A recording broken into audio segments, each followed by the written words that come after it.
So, the more details that emerge about Joker Part 2 starring Joaquin Phoenix as Joker, aka Arthur Fleck, we also have Lady Gaga this time around portraying Harley Quinn, directed by Todd Phillips. More details keep emerging about the fact that this is going to be a musical. And I have one thought and one thought alone. Merde.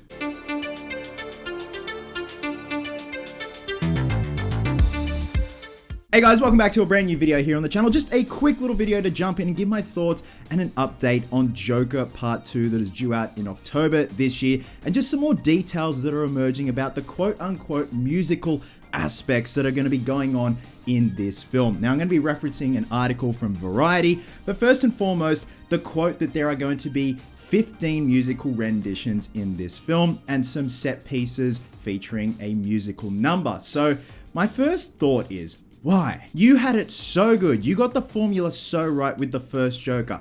I understand that we have a award-winning singer portraying Harley Quinn. I don't know if that was the reason they went the route of a quote-unquote musical. Hell, this could be the greatest trolling ever done by Todd Phillips, and it isn't exactly a musical. When I first heard the notion of it being a musical was months and months and months ago. It was like over a year ago, I think. And I just thought this is going to be all in Arthur's head. He's going to have a little musical number. It's going to be over, and then back to the movie that we know and love in terms of themes of what made the first one so good. But now we are getting more details that make me, quite frankly, very worried and concerned for how this film is going to be.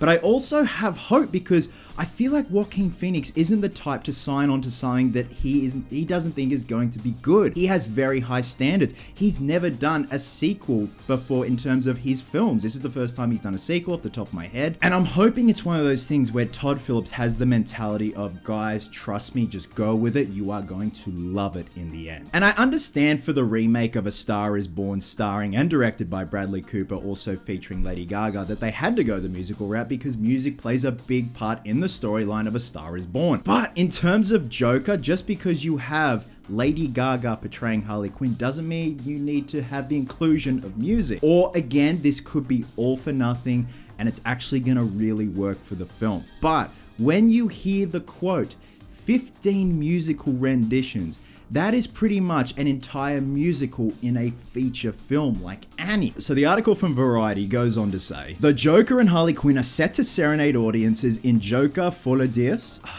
Butchered that. Joker 2. But if and how many original songs will be included in the film is a mystery. Insiders privy to filming and early versions of Todd Phillips' eagerly awaited sequel to Joker tell Variety the movie leans heavily towards a mostly jukebox musical, as it integrates at least 15 reinterpretations of very well-known songs.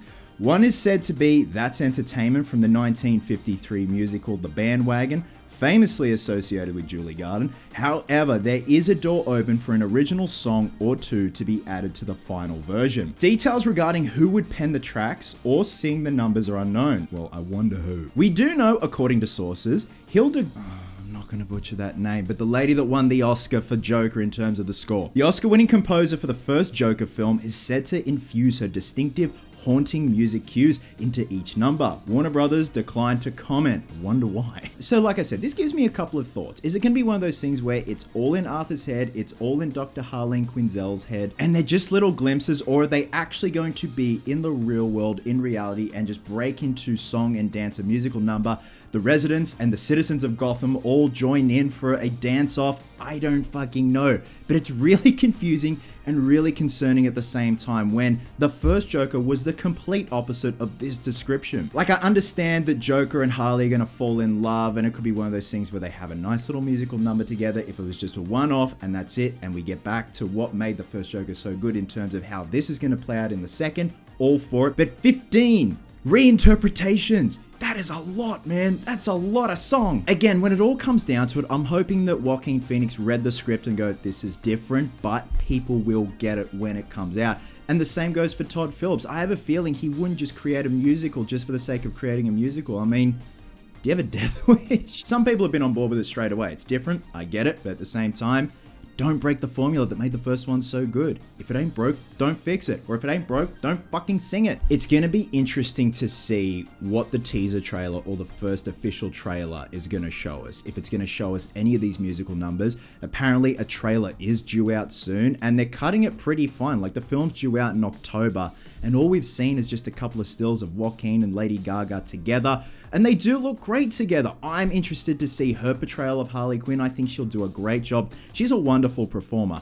I love what she did in A Star Is Born. She had a bit of a helping hand with Top Gun Maverick with her song, even though she wasn't in the film. She made an absolute banger of a song, and I feel like her musical talents are kind of overshadowing what she can do as a performer in terms of acting on screen for Joker Part 2. Like, they're obviously not saying who is writing and performing the songs, but to me, it's pretty obvious who is going to be doing that. Look, I could be totally wrong, but at the same time, this is a very confusing bunch of details. Like, it makes for good conversation, but at the same time, if this is going to be like Annie, no. So guys, with that being said, what are your thoughts on this? On the quote-unquote 15 reinterpretation musical numbers that are supposedly going to be happening in Joker Part 2.